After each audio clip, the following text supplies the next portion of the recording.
Y a propósito de eso, mis amados hermanos, el texto por medio del cual Dios nos va a hablar hoy, tiene que ver con eso,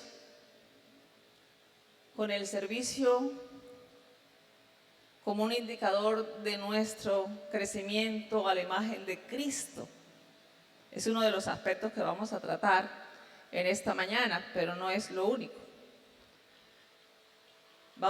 La palabra del Señor hoy nos quiere enseñar una verdad muy profunda, y es que somos transformados a la imagen de Cristo. Somos transformados a la imagen de Cristo en la medida que le seguimos y le servimos como Él lo hizo. ¿Escuchó eso? ¿Cuántos siguen a Cristo?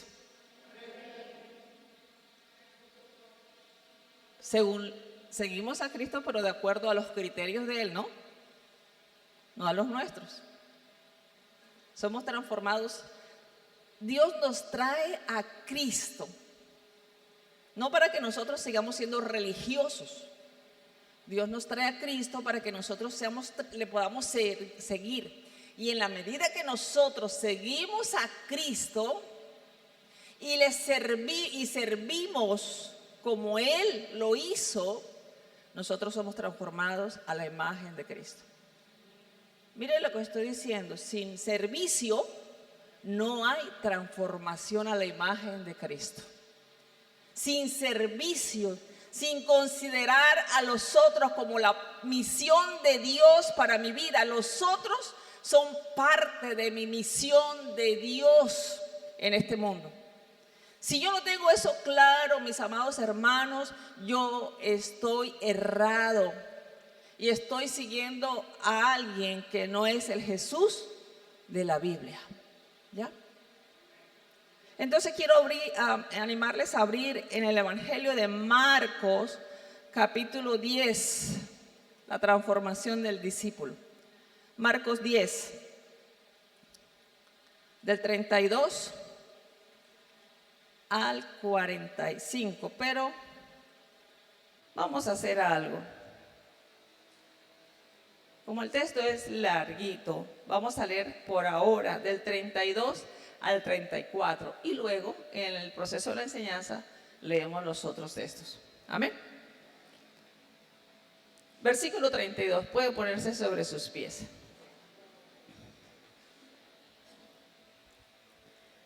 Iban por el camino subiendo a Jerusalén, y Jesús iba delante, y ellos se asombraron y le seguían con miedo.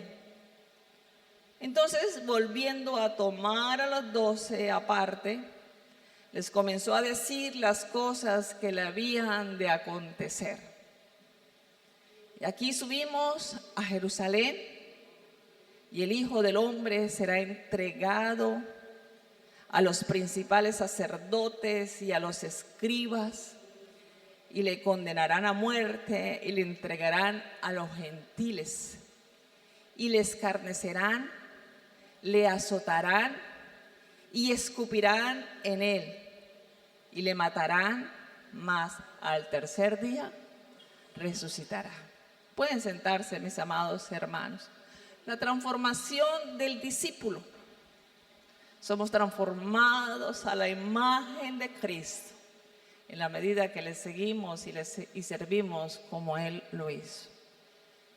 3 principios, 3 verdades vamos a desglosar de ese principio, y la primera es que llego a ser como Jesús en la medida que sigo los pasos de Jesús. Llego a ser como Jesús, ¿cuándo? En la medida que sigo los pasos de Jesús. El texto que acabamos de leer, mis amados hermanos, es interesante. El propósito por el cual el Hijo de Dios vino al mundo estaba llegando a su clímax. Este pasaje es clave en el Evangelio de Marcos. El propósito por el cual el Hijo de Dios llegó al mundo estaba llegando a su clímax. Llegó la hora para enfrentar el sufrimiento, para enfrentar la muerte por causa de nuestros pecados. Así que sabiendo lo que le esperaba en Jerusalén, mire lo que pasa. Jesús sabía lo que le esperaba en Jerusalén, ¿verdad? Y sabiendo eso, entonces con rostro firme se dirige hacia esa ciudad. Lucas 9:51 dice que cuando se cumplió el tiempo de ser recibido arriba, dice Lucas, afirmó su rostro para ir a Jerusalén. Y la idea de cuando dice Lucas que afirmó su rostro es que él iba con la firme convicción, con la firme determinación a cumplir el propósito por el cual había venido al mundo. No había duda, no había incertidumbre. Estaba decidido, iba a dar su vida en Jerusalén, en la cruz, por causa de nuestros pecados. Ir a Jerusalén significaba, entonces, ¿qué significaba? Peligro, muerte. Enfrentar la muerte, y los discípulos lo sabían. Los discípulos recuerdan que cuando Jesús iba a Jerusalén a resucitar a Lázaro, algunos de ellos dijeron, cuando Jesús dijo, vamos allá, ellos dijeron, vamos también nosotros para que muramos con él. Porque ellos sabían que Jerusalén significaba peligro, muerte. Estaba amenazado Jesús. Ya Jesús también les había dicho 2 veces aquí en Marcos, en el capítulo 8, versículo 31, y en el capítulo 9, versículo 32, 31, 32 en adelante, que le era necesario morir, sufrir, ser muerto, resucitar al tercer día. Ya ellos sabían eso. Sin embargo, en Mateo, aunque en Marcos no le menciona que iba a Jerusalén, sino hasta este momento, en Mateo capítulo 16, versículo 21, él sí dice, después que Pedro hizo la confesión y dijo, tú eres el Cristo, el Hijo del Dios viviente, entonces Jesús empezó a decirles, dice Mateo, que él empezó a decirles que era necesario ir a Jerusalén y padecer mucho en manos de los ancianos, de los principales sacerdotes y de los escribas, y ser muerto y resucitar al tercer día. ¿Sabe que los discípulos sabían lo que significaba Jerusalén? Así que el ambiente en el camino, mientras suben a Jerusalén, se torna denso, se torna pesado. Hay un ambiente raro mientras ellos van a Jerusalén. Observe el versículo 32. Mire lo que dice. Iban por el camino subiendo a Jerusalén. Mire la intención de Marcos, ¿qué es lo que Marcos quiere decir? Dice, ¿y Jesús iba a dónde? Jesús iba delante, con el rostro firme, con determinación, con seguridad, a enfrentar el propósito, a enfrentar su destino, a enfrentar la voluntad de Dios.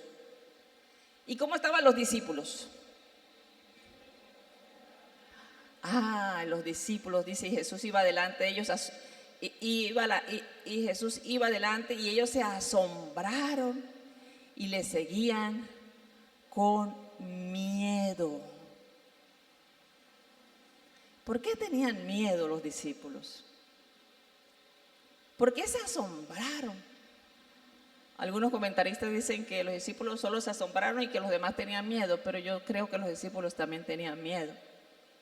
Ellos se asombraron y tenían miedo. ¿Por qué se asombraron? Si usted estuviera ahí en ese momento, ¿por qué se asombraba? ¿Qué es lo que le causa asombro?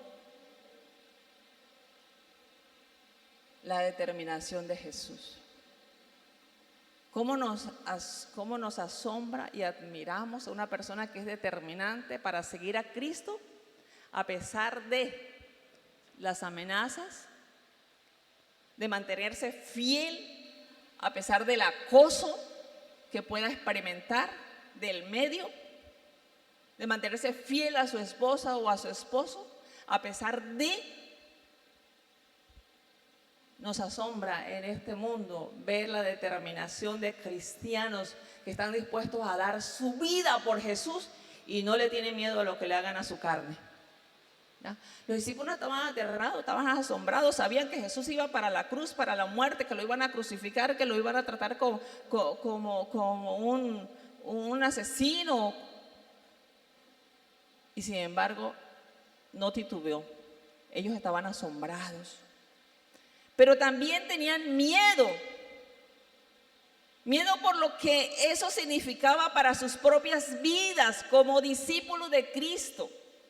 Si eran discípulos, escuche esto: todo discípulo sigue los pasos de su maestro y tiene que estar dispuesto a llegar a ser como su maestro. Ellos tenían miedo porque sabían que sus vidas también estaban en peligro. Este momento que relata Marcos, mis amados hermanos, describe muy bien lo que es el discipulado. ¿Ya? Seguir a Jesús, eso es discipulado. Seguir a Jesús, Jesús va adelante, siempre Jesús va adelante, ¿ya? Para mostrarnos el camino. Los discípulos le siguen a pesar de, eso es discipulado. ¿Ya? Ir delante significa ser ejemplo. Ser el patrón a seguir. Ir delante es un llamado para seguir las pisadas del maestro. Y Pedro ya lo había dicho. Pedro había dicho, pues para esto fuisteis llamados. Porque también Cristo padeció por nosotros. Así que ese dicho que hay por ahí, deje de sufrir, eso es una herejía. Eso no es de Dios. Porque Cristo también padeció por nosotros, dejándonos ejemplo para que sigamos sus pisadas. ¿Quién escuchó esa palabra? Vamos a asimilarla. Porque cuando nosotros empezamos a vivir de acuerdo a este evangelio, mis hermanos, vea, Satanás tiene que temblar, ¿ya?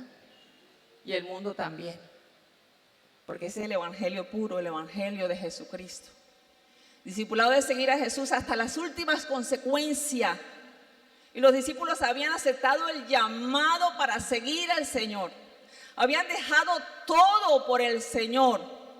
Jesús les había enseñado cuáles eran los principios del reino de Dios. Y si nosotros lo hemos olvidado, hay que volver a repasar el evangelio de Marcos. Amén. ¿Ya? ¿Qué fue lo que Jesús les enseñó? Y Mateo, para mirar el sermón del monte.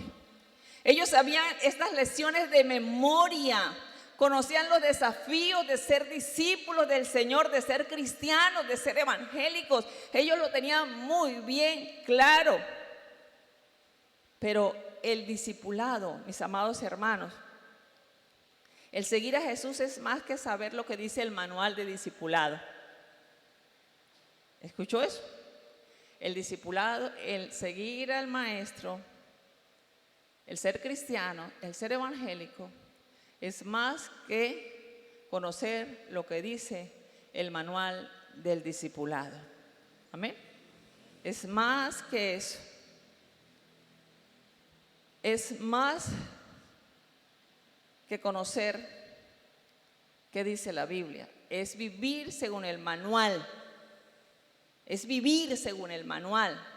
Es enfrentar la vida siguiendo los pasos de Jesús. Eso es seguir a Jesús. Es seguir el ejemplo de Jesús. Es seguir a Jesús.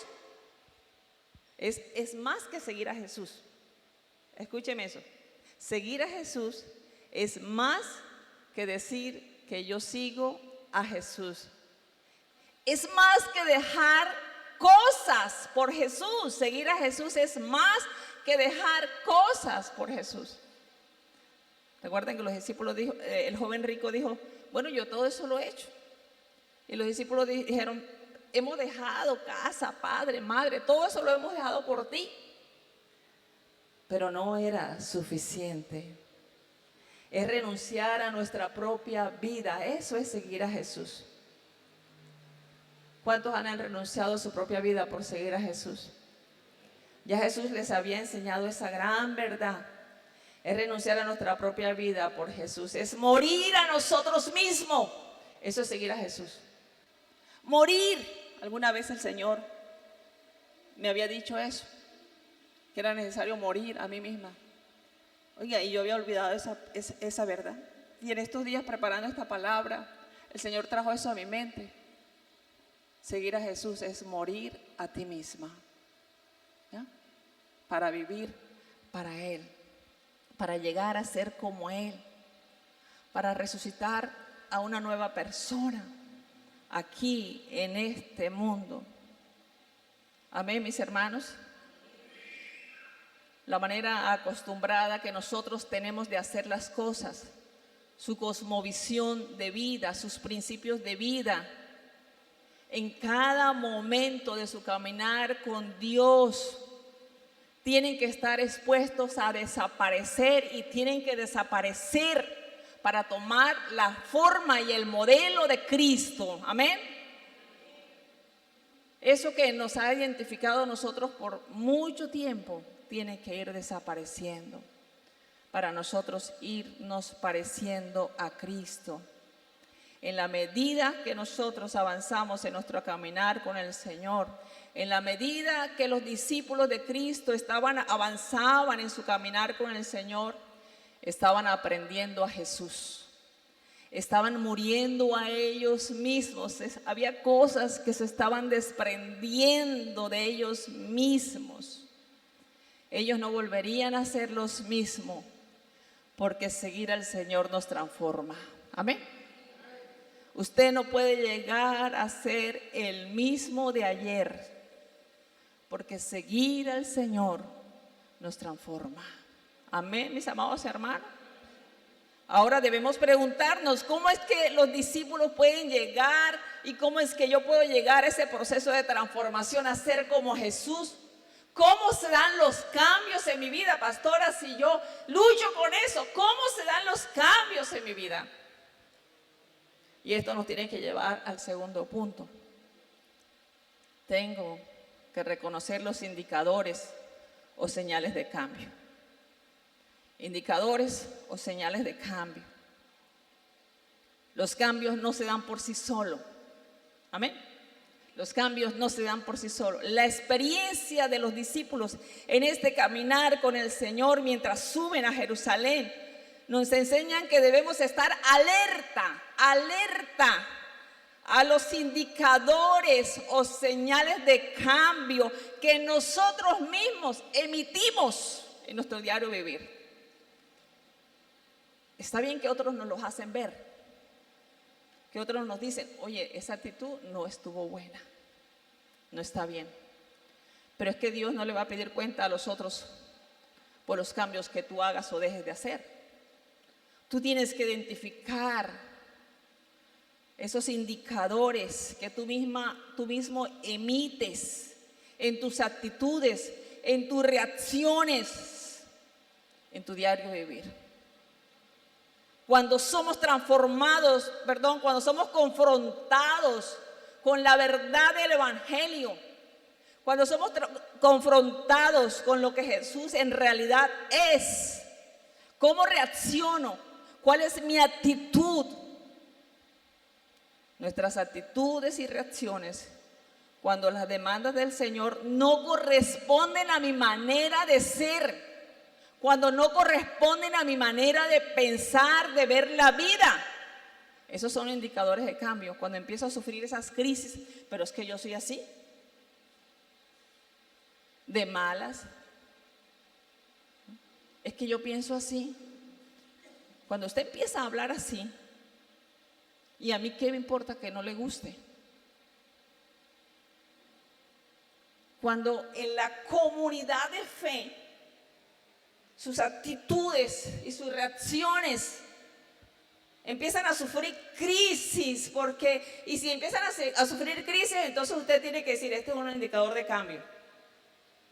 Este es un indicador de cambio, esta es una señal que algo no está bien en mí. algo tengo que cambiar y no le puedo echar la culpa a los otros. El Evangelio me está confrontando. Es imposible que yo sea el único, ¿no? O sea, o que los demás estén mal y yo estoy bien. Es imposible, ¿ya? Algo está pasando. Por ejemplo, los discípulos, en este relato los discípulos nos enseñan que nuestra actitud ante el dolor, la necesidad y el sentimiento de los otros es un indicador de cambio. Quiero que siembre esto en su corazón. Mi actitud, eso es para usted y es para mí, es la palabra de Dios hoy. No cierre su corazón. Mi actitud ante el dolor, ante la necesidad y el sentimiento de los otros es un indicador de cambio. Note lo que pasa en este versículo. Jesús van a Jerusalén, Jesús viene y les dice, los toma aparte, los saca de la multitud y entonces les dice, y aquí subimos a Jerusalén. Póngase en los zapatos de Jesús. Y él está firme y tiene la convicción. Y el Hijo del Hombre será, ¿qué va a pasar con Jesús? Entregado a los principales sacerdotes, a los escribas. ¿Qué le van a hacer? Lo van a condenar a muerte, le van a entregar a los gentiles. En otras palabras, Jesús está diciendo, me van a entregar a los principales sacerdotes, me van a entregar a los escribas, me van a condenar a muerte, me van a entregar a los gentiles, me van a escarnecer, me van a azotar, me van a escupir en el rostro. Dice, y me van a matar, pero el tercer día resucitaré. ¿Qué ocurre allí? El calvario del Señor está a poco tiempo de comenzar. Y Él está compartiendo lo que le va a ocurrir con sus discípulos, que se supone que ellos lo sabían, aunque no entendían muy bien el hecho de por qué tendría que morir, pero sabían que iba a morir. No lo habían aceptado muy bien, pero sabían que Jesús iba a morir. Ya por tercera vez les había dicho que ya esta es la tercera vez que Jesús les dice eso. ¿Cuál era la intención del Señor? ¿Por qué les dijo eso?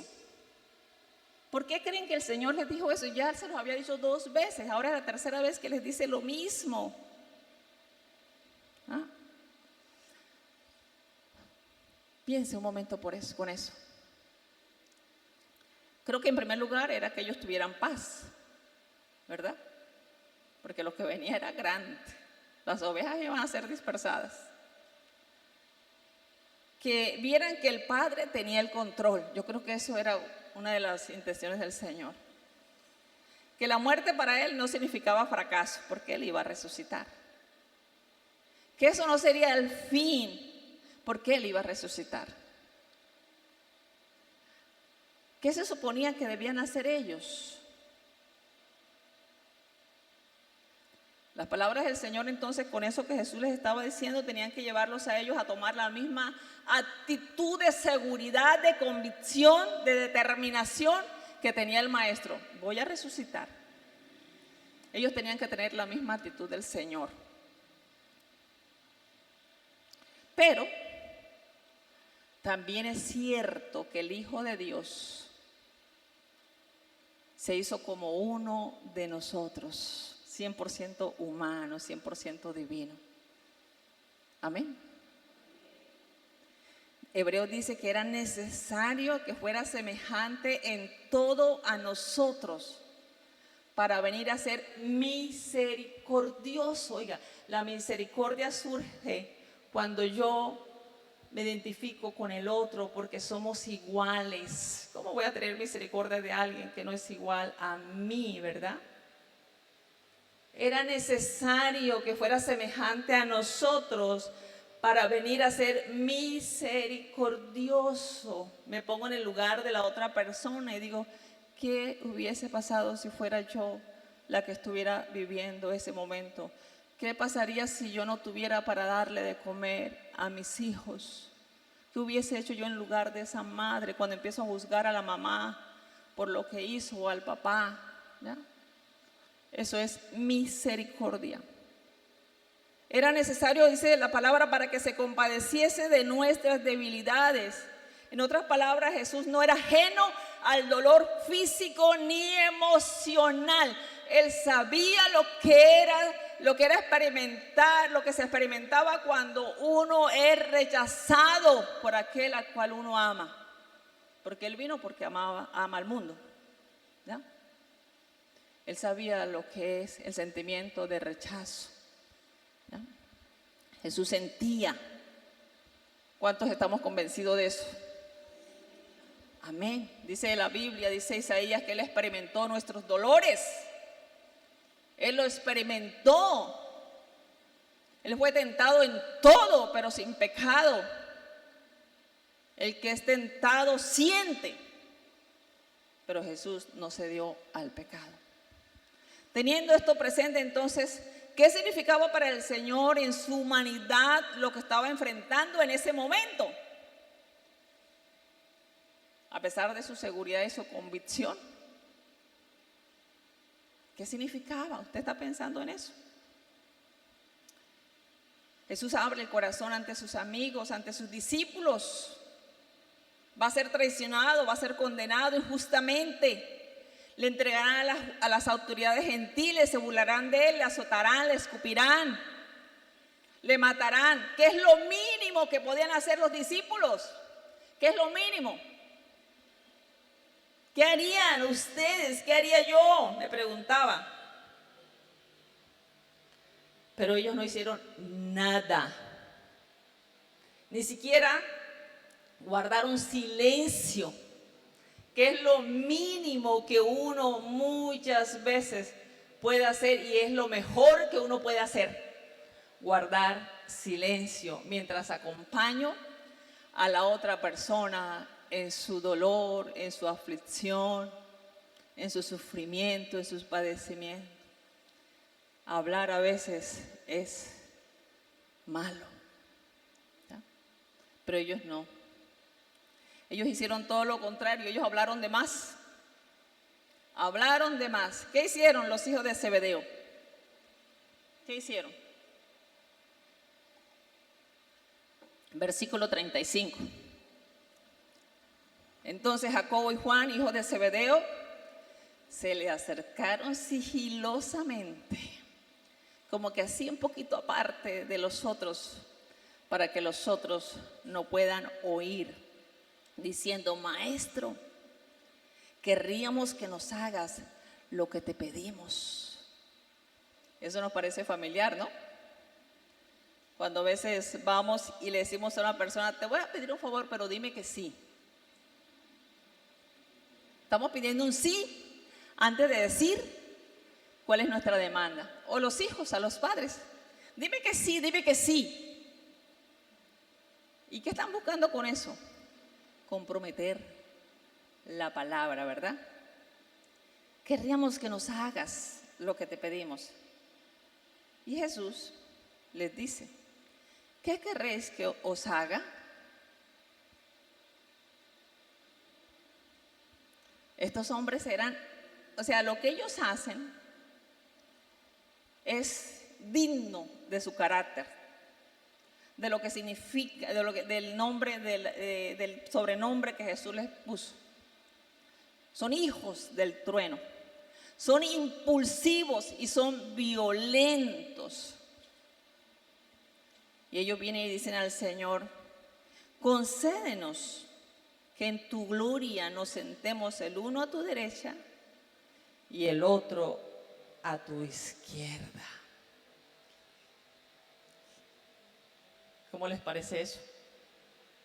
¿Ah? El momento era apropiado para eso.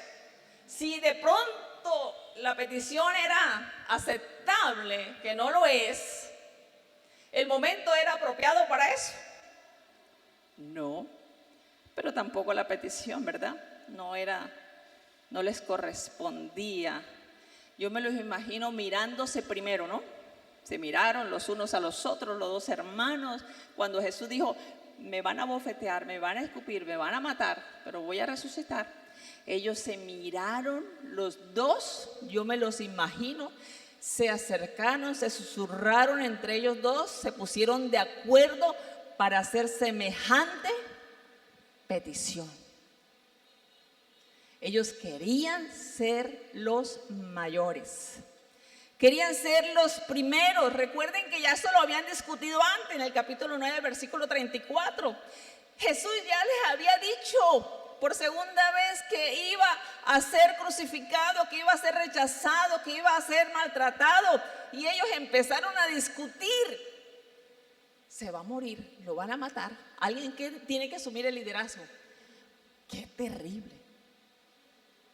Parece a los padres, a los hijos cuando empiezan a pelear la herencia de sus padres antes que estos fallezcan. Y estos empezaron a discutir y Jesús se dio cuenta y Jesús les dice: oiga, ¿qué hablan entre sí?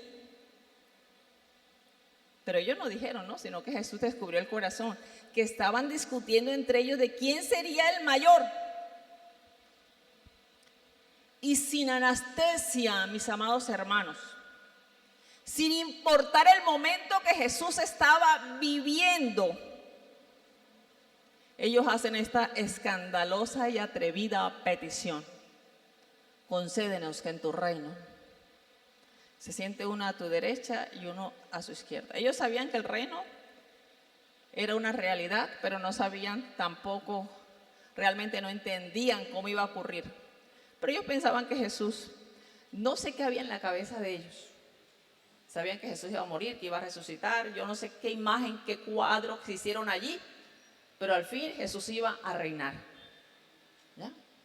Ellos querían ser los primeros ministros, uno a la derecha, uno a la izquierda. Queríamos que nos hagas lo que pedimos. ¿Ya? Ellos no se solidarizaron con el dolor de Jesús, con su sufrimiento. Yo creo que el calvario de Jesús comenzó antes de entrar a Jerusalén. ¿Ya? Ellos no se solidarizaron con Jesús, no se sensibilizaron. Vieron esto como una oportunidad para hacerse grandes, para aprovechar las influencias. Algunos comentaristas dicen que posiblemente ellos eran primos de Jesús, que la mamá de ellos era hermana de María. La actitud que ellos dos mostraron ante el dolor ajeno revela el corazón, lo que es el corazón, lo que hay en el corazón. Hermanos, pero aterricemos aquí. ¿Qué revela nuestro corazón?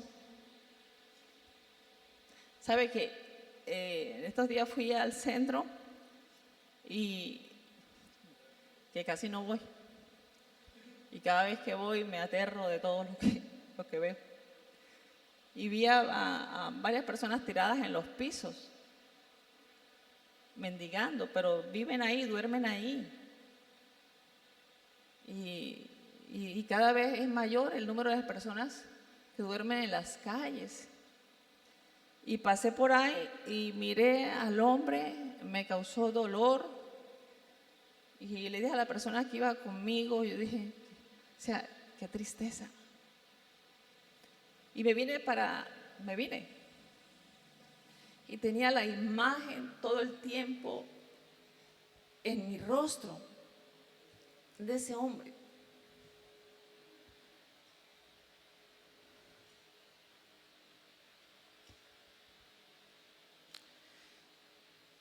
Y cuando llegué durante la semana y pensando en eso, me pregunté, ¿por qué no le compré un plato de comida?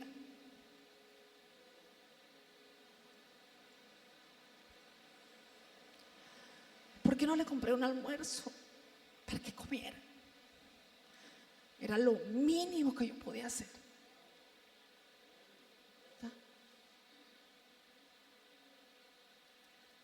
Y llegó a mi casa a comer.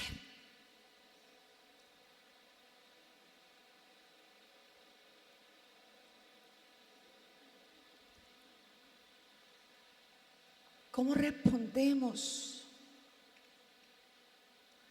ante la necesidad de los otros, ante el dolor de los otros?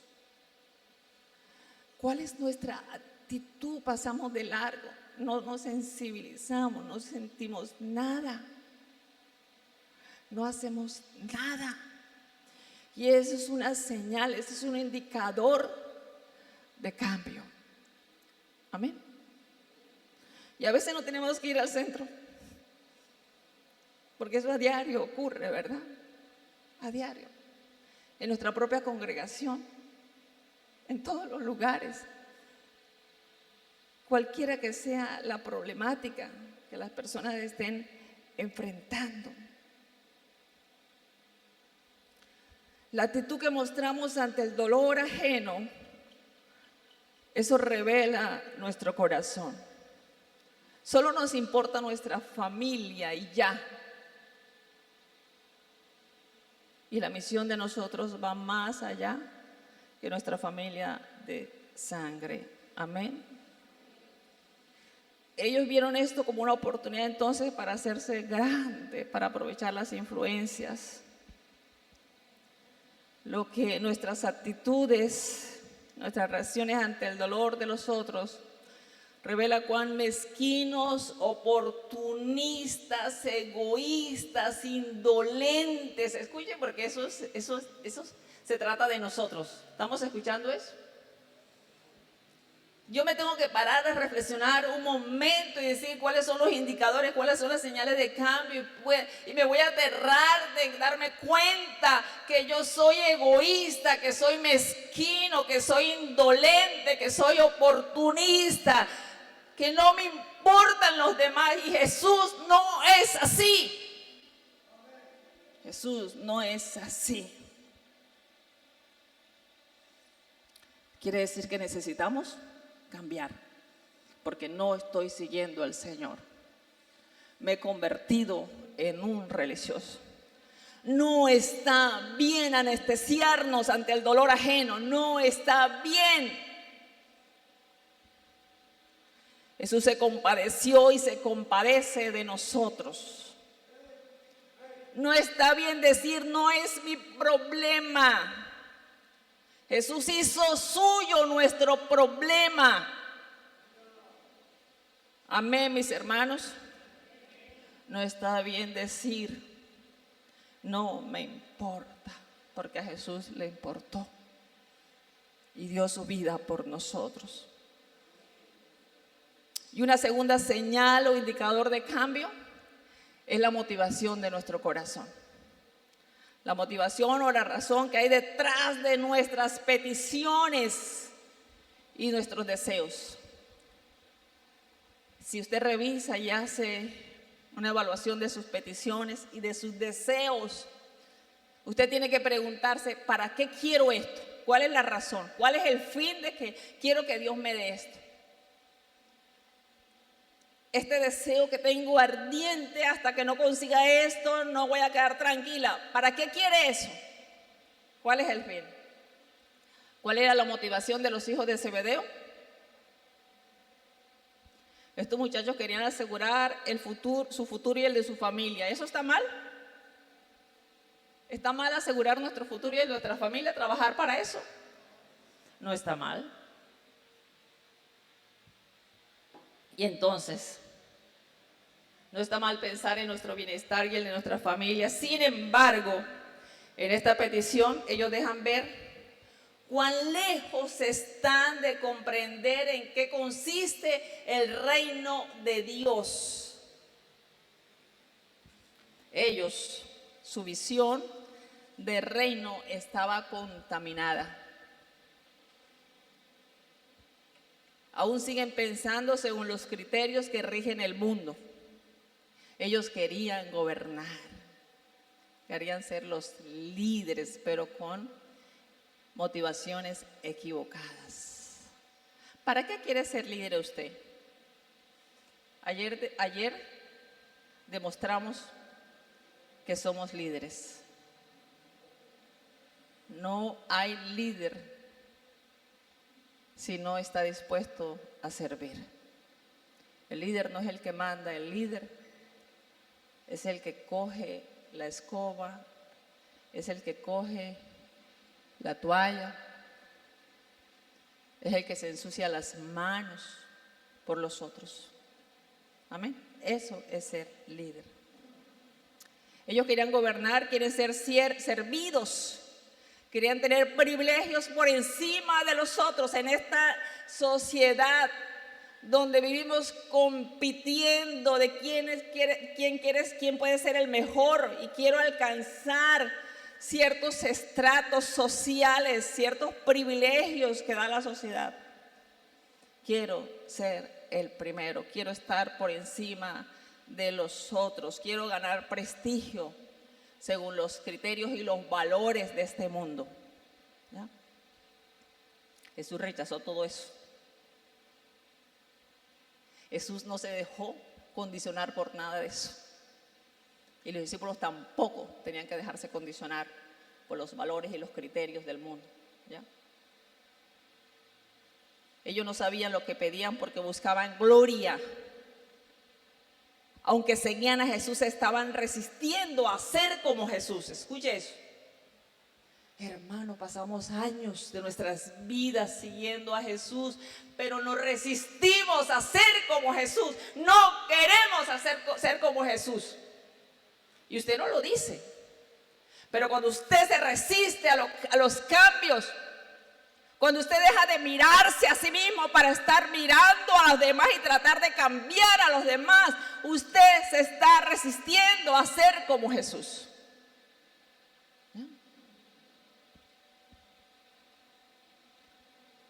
No estaban prestando atención al camino de su maestro.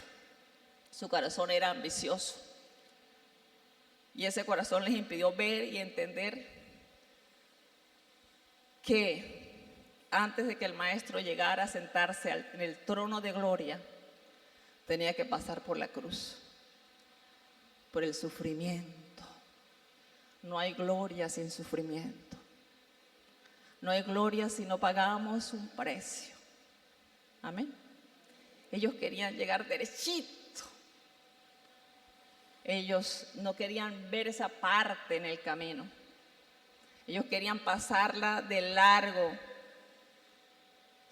Ellos no querían entender que antes que Jesús se sentara, antes que los enemigos estuvieran debajo de la planta de los pies de Jesús, era necesario que Jesús los venciera en la cruz del Calvario.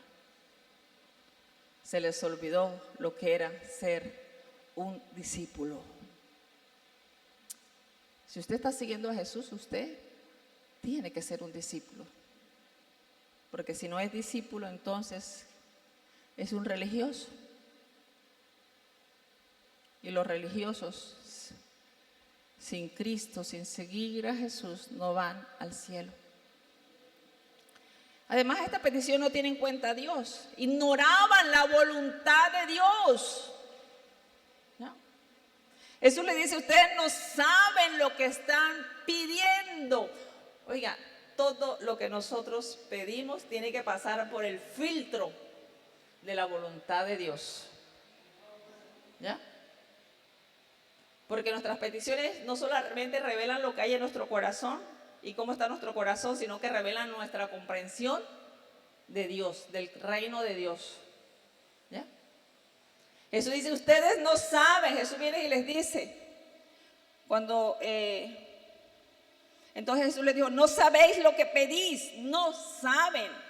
Ustedes son necios, son insensatos, no saben lo que están pidiendo. Ustedes ignoran la voluntad de Dios. Y la declaración de Jesús sugiere eso, que nosotros tenemos que orar conforme a la voluntad de Dios. Y para yo saber cuál es la voluntad de Dios, yo tengo que conocer las Escrituras. Yo tengo que tener una relación íntima con Jesús. Yo tengo que estar creciendo en mi caminar con Jesús. Yo tengo que estar en un continuo cambio para que se den las transformaciones en mi vida. Jesús, momentos antes de subir a la cruz, de ser arrestado, oró y dijo: Padre, si es posible, pasa de mí esta copa, pero no se haga como yo, sino como tú quieres. Jesús sabía que que había un plan, que había un propósito de Dios determinado. Hermano, usted y yo no venimos a este mundo a inventarnos cuál es el propósito de nuestra vida. Usted y yo no venimos a este mundo a inventarnos cuál es el sentido ni el propósito de nuestra vida. Porque usted fue creado, y si usted fue creado, usted vino con un propósito determinado de parte de Dios. Y nuestra tarea es descubrir ese propósito en la medida que caminamos con Jesús. No se lo invente, porque se va a dar tropezones y se va a ir cayendo y se va a maltratar y va a terminar en el infierno. ¿Ya? Vivir conforme al propósito de Dios. Ellos no sabían lo que pedían. No tenían en cuenta a Dios, ignoraban la voluntad de Dios, los planes de Dios. No revelaba, esa petición no revelaba el pensamiento de Dios. Es el clamor de un corazón egoísta, cruel, que no muestra interés por los otros. No muestra interés por los otros. ¿Qué ve Dios en tus peticiones y en las mías? ¿Qué ve Dios en nuestros deseos? Querríamos, o sea, es nuestro deseo, es nuestra ambición, esa es nuestra ambición. ¿Cuál es tu ambición? ¿Tu ambición es conforme a la voluntad de Dios? Si somos discípulos de Cristo, tenemos que estar dispuestos a ser transformados a su imagen. Y esto es un proceso, mis hermanos, mis amados hermanos, que dura toda la vida. Por lo tanto, debemos que estar alerta a los señales, a los indicadores de cambio que nosotros mismos estamos emitiendo. Pero también tenemos que tener presente que no podemos evadir la cruz. Amén. Miren la pregunta del Señor en el versículo 38. ¿Podéis beber del vaso que yo bebo? ¿O ser bautizados con el bautismo que yo soy bautizado? Y ellos, como eran hombres impulsivos, ligeros para hablar, ¿qué dijeron? Sí, Señor, nosotros podemos, ¿cómo que no? Podemos beber de tu vaso y podemos ser bautizados con su bautismo. Y ellos sabían lo que eso significaba. Porque para los judíos ellos sabían que beber, que algunas copas significaba sufrimiento. Significaba sufrir, padecer, pasión. Ellos dijeron, sí podemos beber de tu vaso y podemos ser bautizados.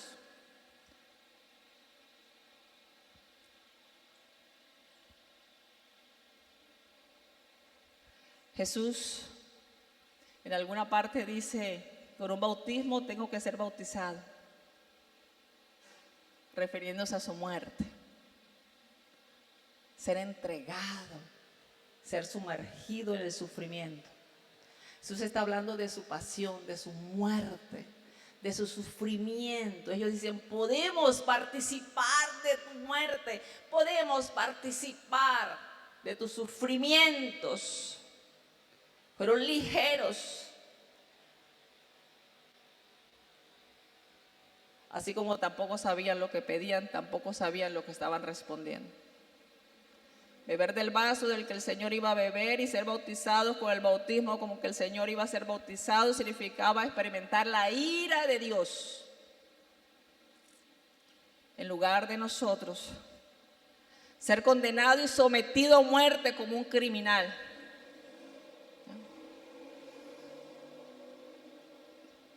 Más adelante, en el libro de Hechos, vamos a encontrar que Santiago o Jacobo fue el primer mártir de la iglesia. Herodes le mandó a quitar la vida. Y la historia dice que Juan terminó en el exilio, fue exiliado a la isla de Pasmo el resto de sus vidas. Y ahí escribió Apocalipsis. ¿Ya? Otro tercer indicador o señal. Mis reacciones ante el espejo. mis reacciones ante el espejo. Dice el versículo 39, dice, ellos dijeron, podemos. Jesús les dijo, a la verdad del vaso con que yo bebo, beberéis, y con el bautismo con que yo soy bautizado, seréis bautizados. Pero el sentarlos a mi derecha y a mi izquierda no es mío darlo, sino aquel para quien está preparado. Creo que cuando Jesús dijo estas palabras, no la dijo tan sigilosamente como ellos. Jesús la dijo para que los demás también la oyeran. Porque mire lo que dice el versículo 41. Cuando lo oyeron los 10, ¿qué pasó? Lo oyeron los 10. Así que Jesús sabía que el problema no era de ellos dos, sino que era de todos. Los otros se constituyen, las actitudes, las reacciones, el comportamiento de los otros, y muchas veces nos incomodan. Pero no nos damos cuenta que ellos son espejos. Recuerda que lo que pasó con David, ¿verdad? ¿Cómo se enfureció cuando el hombre de Dios vino y le contó la historia del hombre malo que arrebató la ovejita del otro que nada más tenía una solita y se la mató y se la comió y todo, hizo fiesta? ¿Cómo se enfureció cuando le dijo el hombre de Dios, ¿y qué haremos con ese hombre? Enseguida trajo juicio sobre ese hombre malo, malvado. ¿Y quién era ese hombre? Ay, Dios mío, Señor. Él. Pero ven cómo el pecado nos enceguece. Cómo somos incapaces de mirar hacia adentro, de evaluarnos nosotros. Porque nos creemos perfectos, nos creemos que somos los ejemplos a seguir. Hermanos, los otros son el espejo donde nosotros tenemos que mirarnos. Ellos están hablando de lo que hay en nuestro corazón. ¿No? Y Jesús entonces dice, cuando ellos lo oyeron los 10, comenzaron a enojarse como lo hizo David contra Jacobo y contra Juan. ¿Se imagina eso? ¿Qué le dirían? ¿Y ustedes qué se creen? ¿Ustedes creen que ellos le dijeron, cómo son tan insensibles? ¿Cómo son tan inoportunistas? Este no es el momento para hacer esa clase de petición. Por lo menos hubieran esperado otro momento. No, ni siquiera es, bueno, de pronto. Pero creo que no. Ellos se enojaron porque ellos también querían el primer lugar. No olvide lo que dice el capítulo 9, versículo 34. Ellos ya habían discutido el asunto, ya lo habían discutido varias veces. ¿Quién quiere ser? ¿Quién va a ser el líder? ¿Quién tiene mayores capacidades? Vamos a nombrarlo nosotros.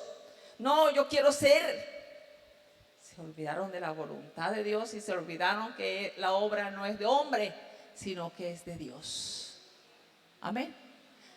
Así no actuamos nosotros, ¿verdad? A veces sacamos a Dios de la iglesia, de la organización, de la misión. Y esto no solo es para la iglesia, sino también para nosotros como pastores y directivos de una misión. ¿Ya? Sacamos a Dios y queremos ser los grandes. Y empezamos de acuerdo a nuestros criterios y de los criterios del mundo. Y queremos que la iglesia sea gobernada como gobiernan los hombres. Y dejamos a Dios a un lado. ¿Ya? Entonces ellos se enojaron. Versículo 41. Cuando lo oyeron los 10, comenzaron a enojarse contra Jacobo y contra Juan. Mis amados, la transformación se da en comunidad. La transformación se da en comunidad. ¿Escuchó eso? Es imposible ser transformado a la imagen de Cristo si yo no me tomo en serio que soy miembro de la familia de Dios. Las mayores peleas, ¿dónde se dan? En la casa, en la familia. Peleamos hasta por el plato más grande. ¿Ya? ¿Quién se queda con la mejor presa? Esas son las pequeñas cositas, ¿no? Pero si hablamos de las otras clases de problemas que vemos dentro del hogar, las transformaciones, el amor, el perdón. Aprendemos a perdonar ¿dónde? Dentro de la casa, aceptar. Dentro de la casa nos enojamos, pero seguimos adelante como familia. Y los demás nos hacen ver nuestros errores. La transformación se da en comunidad, ahí en comunidad, donde cada quien saca lo que hay en el corazón, donde cada quien se muestra como es, sin hipocresías. Es necesario ser así, transparente, sacar lo que hay, porque si no lo sacamos no hay transformación, no nos damos cuenta. Se da en comunidad porque los demás son espejos para nosotros. La actitud, el comportamiento de los otros, en muchos casos, entonces son los espejos que Dios usa, donde Dios nos permite mirarnos, amén, para mirar nuestros errores.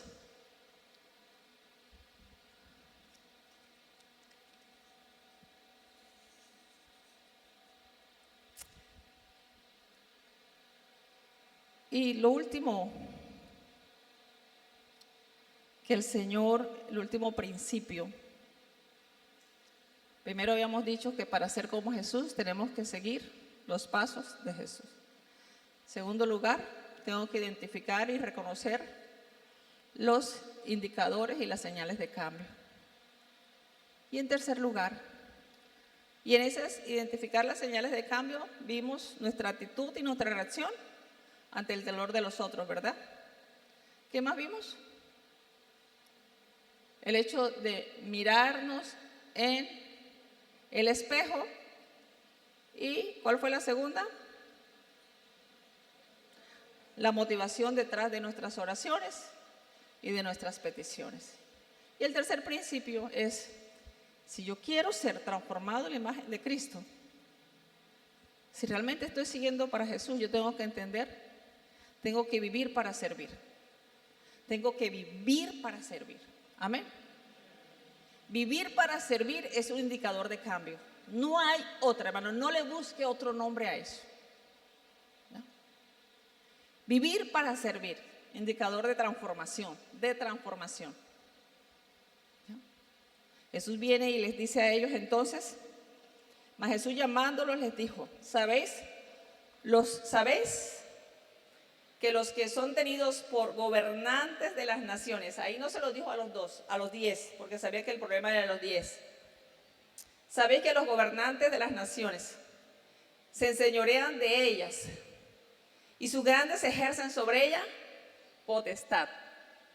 Pero no será así entre vosotros, sino que el que quiera hacerse, el que quiera, mire, observe ese verbo, querer. El que quiera, el que desee hacerse grande de entre vosotros será vuestro servidor. ¿Qué hacemos con nuestros deseos de grandeza? Jesús está diciendo, o sea, es imposible que tú no llegues a sentir, a desear, a ambicionar. Pero ¿sabe qué dice Jesús? Canaliza eso hacia el servicio. Canalízalo hacia el servicio a los otros. ¿Ya? El que quiera ser grande entre vosotros, entonces será vuestro servidor. La grandeza se logra a través del servicio. Estamos hablando de los criterios del reino. Si tú estás siguiendo a Jesús, porque si estás siguiendo a Jesús, pero estás tratando de vivir según los criterios del mundo, no estás siguiendo a Jesús. El que de vosotros quiera ser el primero, será siervos de todos. Amén. Siervo de todos. Y qué declaración tan hermosa y confrontadora hace Jesús en el versículo 45. ¿Por qué? Hermano, y yo quiero que usted tenga ese enlace allí presente. ¿Por qué? Esa razón. Tú tienes tienes y yo tengo que vivir para servir, porque Jesús hizo del servicio su propósito de vida. Y si tú eres discípulo de Jesús, tú no puedes evadir el servicio como propósito de vida. La razón por la que tú estás en este mundo no es para hacerte grande, no es para dejarle una gran herencia a tus hijos. La razón por la que tú estás en este mundo es para servir a los otros. Los otros hacen parte de la misión. Ganaste el mundo para otros, para tu familia, pero ganaste el reino de Dios. ¿Hiciste la voluntad de Dios? Nadie va a abogar por ti ante el trono de Cristo. No puedes llegar allá con las manos vacías. ¿No? Recuerden que en el juicio de las naciones, en Mateo 25, Jesús va a apartar a los cabritos de las ovejas y le va a decir a sus ovejas: venid a mí los benditos de mi Padre, porque tuve sed y me diste de beber, tuve hambre, me diste de comer, tuve desnudo, me vestiste, estuve en la cárcel, me visitaste. Y yo: Señor, ¿cuándo te hicimos eso? Mire, es interesante porque eso es lo que Jesús va, esas son las cuentas que Jesús nos va a pedir. Admiro tanto a una hermana que nos ayuda en esa parte, la admiro, que nos ayuda aquí en la iglesia, ¿no? Y esta mujer deja cualquier cosa por cumplir su servicio al Señor. Y esta mujer dice: pastora, el día que el Señor me llame, Él no me va a preguntar ¿cuántas contabilidades hiciste? ¿Cuánta de plata te ganaste? Él me va a preguntar por lo que Él me pidió que hiciera y yo no lo hice. Y yo admiro esa determinación de esa mujer para servirle a Cristo. ¿Ya? Ella la tiene clara. Y el texto dice: ¿por qué? Porque si eres discípulo de Cristo, tienes que saber que tienes que seguir los pasos de Jesús. Porque el Hijo del Hombre no vino para ser servido, sino para servir. Porque el Hijo del Hombre no vino para ser reconocido, porque si así fuese, no lo hubiesen crucificado en la cruz. Y cuando querían acogerlo, cuando querían encerrarlo para ser rey, Él evadió y se escondió. Porque querían utilizarlo.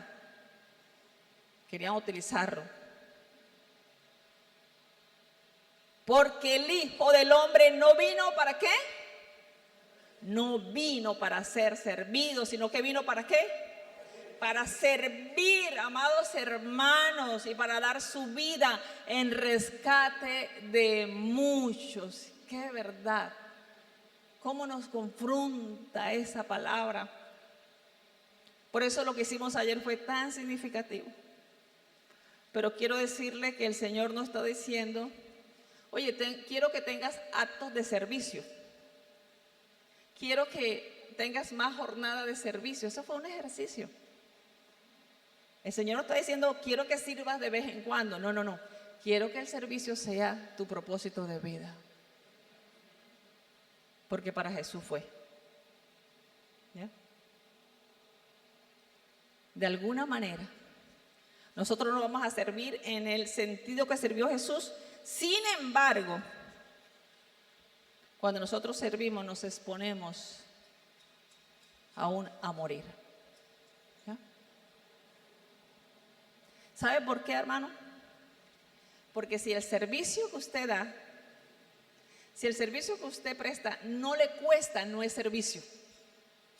¿Escuchó eso? Si el servicio que usted presta, que usted da, no le cuesta algo, no es servicio. Si usted no paga un precio, no es servicio. De pronto usted está diciendo: ay, sí, de pronto me quedo sin comer, o de pronto tengo que privarme tengo que sacar tiempo, tengo que dejar de hacer cosas, eso es válido. O sea, tiene que costarle algo. Pero ¿sabe una cosa? Es más todavía que eso. Escucha lo que le voy a decir. Es mucho más, eso cuesta, ¿no? Cuando yo tengo que revisar mi estilo de vida y estoy diciendo en qué estoy invirtiendo los 6 días de la semana, lunes, martes, miércoles, jueves, viernes, sábado. El domingo se supone que debo ofrecérselo al Señor, pero sin embargo, ni eso hago, porque sigo con la rutina. Se supone que el domingo debe ser un tiempo para yo reflexionar, ¿ya? Para adorar a Dios y reflexionar esto que estamos haciendo y tomar un tiempo aparte con mi familia, no sé, solo con mi familia, pero para hacer algo diferente, pero pensando, salirme de mi rutina para poder evaluar lo que he hecho durante el resto de los 6 días de la semana. ¿Ya? El servicio cuesta porque tengo que hacer eso, dejar de hacer. Porque tengo que privarme a mí de algunas cosas. Pero ¿sabe por qué cuesta el servicio? Porque tú tienes que servir sin esperar nada a cambio. Porque tú tienes que servir así no te lo agradezcan. Ay, lo mínimo que esperamos es que nos agradezcan, ¿verdad? Es lo mínimo, es nuestra humanidad. Sin embargo, Jesús nos enseña que yo tengo, si quiero ser discípula de Jesús y si quiero ser transformada a la imagen de Cristo, si quiero crecer y llegar a ser como Él, yo tengo que servir como Él lo hizo.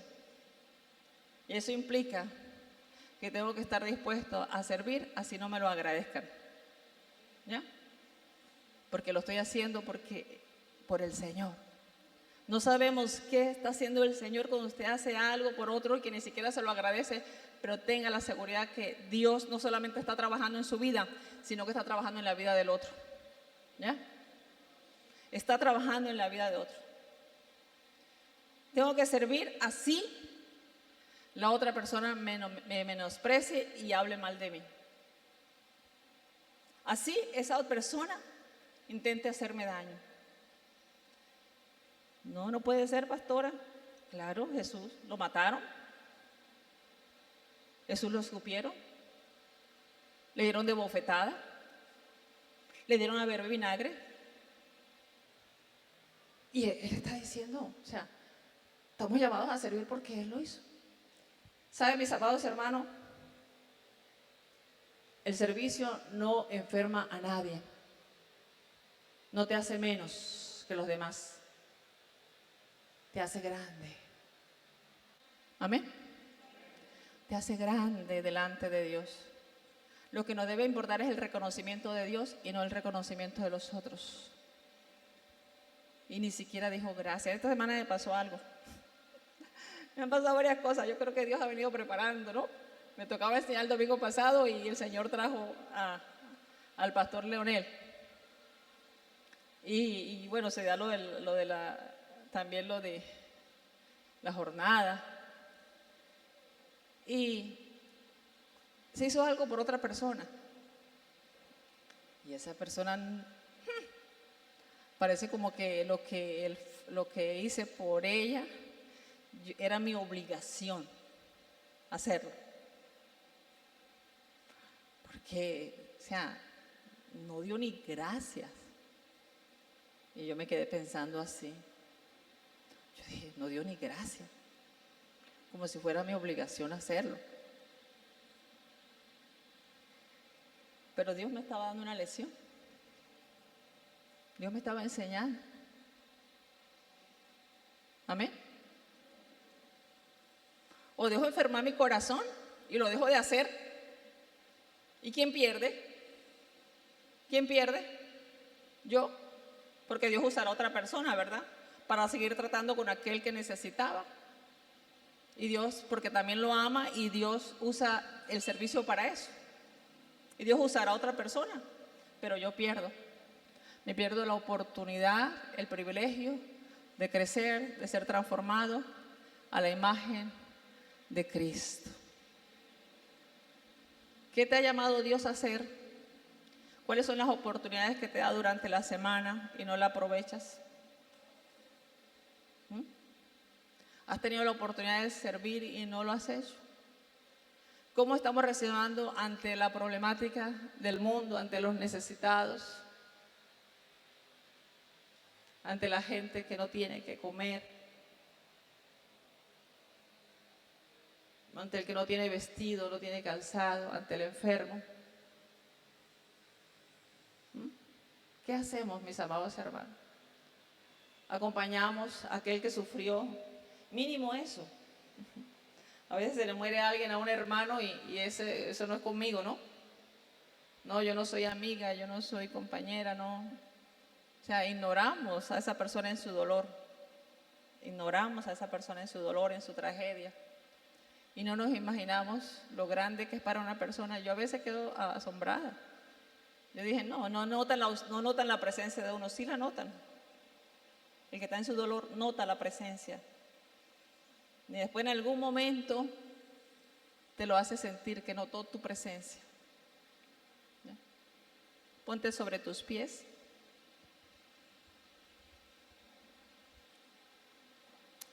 ¿Qué le vas a decir al Señor hoy? Porque el Hijo del Hombre no vino para ser servido, sino para servir. Amados, la vida es corta. Los años pasan y no nos damos cuenta. Y somos consumidos por los afanes de esta vida. Invertimos nuestras vidas, a veces hacemos malas inversiones de tiempo. ¿Qué le vas a decir al Señor? ¿Estás creciendo la imagen de Cristo? ¿Estás siendo como Él? ¿Estás siendo transformado? Señor, queremos bendecirte en esta mañana. Gloria a ti, gloria a ti, gloria a ti. Somos de Cristo, somos de Cristo. Igual que los discípulos, Señor, reconocemos que aunque caminamos contigo, aún no hemos llegado a ser lo que tú quieres que seamos. Pero mientras estemos en este mundo, Señor, ayúdanos a identificar esas señales de cambio que demandan cambio, que exigen cambios en nosotros. Por favor, no dejes, Señor, que nuestra vida siga igual. Habla con el Señor. ¿Qué le vas a decir al Señor?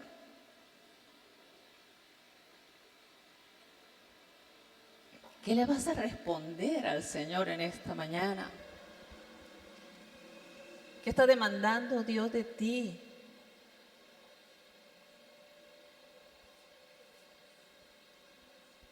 Señor, ministra a nuestros corazones. Espíritu Santo, clamo ahora para que tu palabra penetre, Señor. Espíritu Santo, abona esta tierra para que reciba tu palabra, Señor. Y seamos los discípulos que viven en continua transformación hacia la imagen de Cristo. Ayúdanos, Señor, a mirar a los lados. Ayúdanos a mirar hacia afuera. El servicio comienza en nuestra propia casa, es verdad. Servir es bendición. Pensar en los otros antes que en mí es imitar a Jesús. Señor, cámbianos, llévanos a ser la comunidad que tú quieres que seamos. La comunidad de siervos. Hace varios domingos nos enseñabas y nos decías que éramos la comunidad de los mutilados. la comunidad de los mutilados, pero hoy nos dices que somos la comunidad de los siervos, llamados a servir.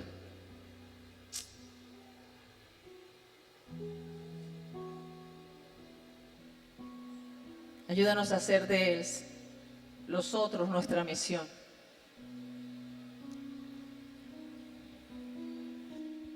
Sensibiliza nuestro corazón ante el dolor ajeno. Señor, oh Dios, a no cerrar nuestro corazón ante la necesidad del otro. Oramos para que el Espíritu Santo, Señor, trate con nuestros corazones.